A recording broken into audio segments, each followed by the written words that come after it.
What is the craziest thing you've done for a film or for a director? There's a lot. With Alfonso, there's always hidden challenges everywhere that now they feel normal to me. I don't have any point of comparison. See, I don't know how the other directors treat their producers. Yeah. So to me, like, this is what I needed to do. It's expected of me. Was there anything you had to tell him, no, we just can't do it? Oh, of course, I tried to tell him, no, I can't do this a lot, but he always gets his way. I think the only thing that didn't happen was like in one of our, we went to because he wanted to film in the places where the real things happen. So he wanted to shoot the exteriors in the street where he actually grew up. And so we had to intervene everything to look from 1970s, and we had a meeting with all the neighbors. And so the neighbors were all excited, the ones that used to live there when he was young. And they were like, and remember, there was this like bear that used to play a tambourine that was just, stand in the corner. And Alfonso goes like, I want a bear playing a tambourine. I'm not gonna get you a bear playing a tambourine. And Nico Celi's my co-producer, who's Mexican and basically is like, oh, I love this challenge, I'm gonna do it. And after obviously calling every zoo, every place around that could possibly, you should have called me. We had a trained bear that we flew to Cape Town to be. I mean, he was amazing. And I was like, at the end, Nico was like, well, maybe I'll wear a bear suit and stand in a corner. And I'm like, this is getting out of hand. Someone tell him he's not getting a bear.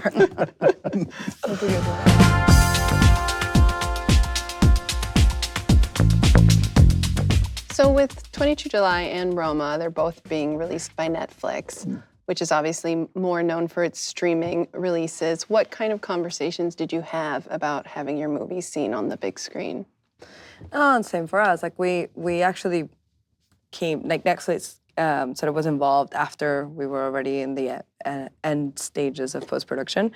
And Alfonso felt the same way. This is a movie in Spanish, in black and white, about Mexico City in 1970.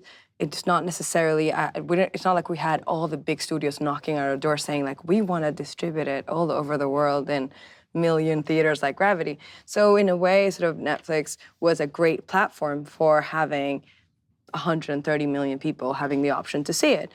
And like Paul was saying, Scott also and Ted sort of are committed to a theatrical release for the film, and our film is coming out in December, and it will have a theatrical release, and it'll be selected theaters, all, in different places around the world, but it will have that combination of having the platform experience and the experience of people seeing it online, and the theaters for those who love the theater and want to see it in the big screen.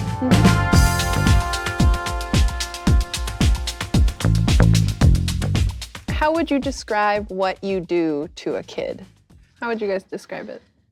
Being a producer. I don't know. I try to my nieces and my nephews to sort of explain a little bit what I do, and I kind of boil it down to coordinating, and I try to go relevant to if you're at home and like this is what your mom does every day. Like she juggles of getting you to school and then making your food and then going to work and then and that's what you do to make so that your day is perfect. And that's kind of what I tell them. And so this is what I do, but to make that movie. And it's like that every single day.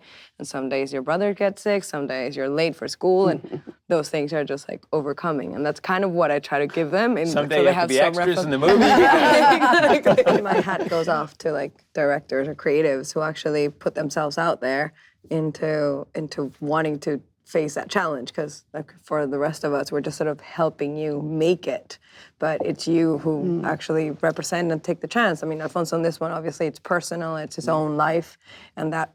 He must have had very specific things he wanted to tell this story. What was sort of the most demanding thing you had to figure out?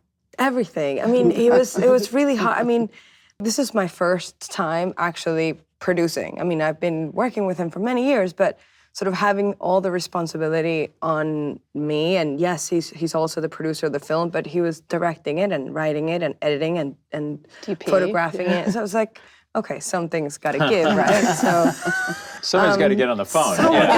So he wanted this freedom, of this creative freedom in this process, that there was no sort of studio involvement or intervention or anyone flying in to tell you you're spending too much or why are you 20 weeks here or why are we not getting there?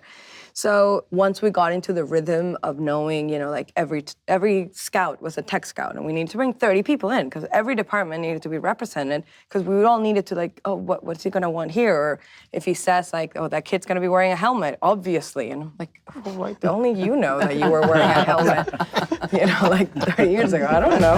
Hi, I'm Paul Greengrass. Gabriela Rodriguez. Cece Dempsey. I'm Nina Jacobson. Thanks for watching. Thanks for watching. Thank you for watching The Hollywood Reporter The Hollywood Reporters Roundtable On YouTube. On YouTube.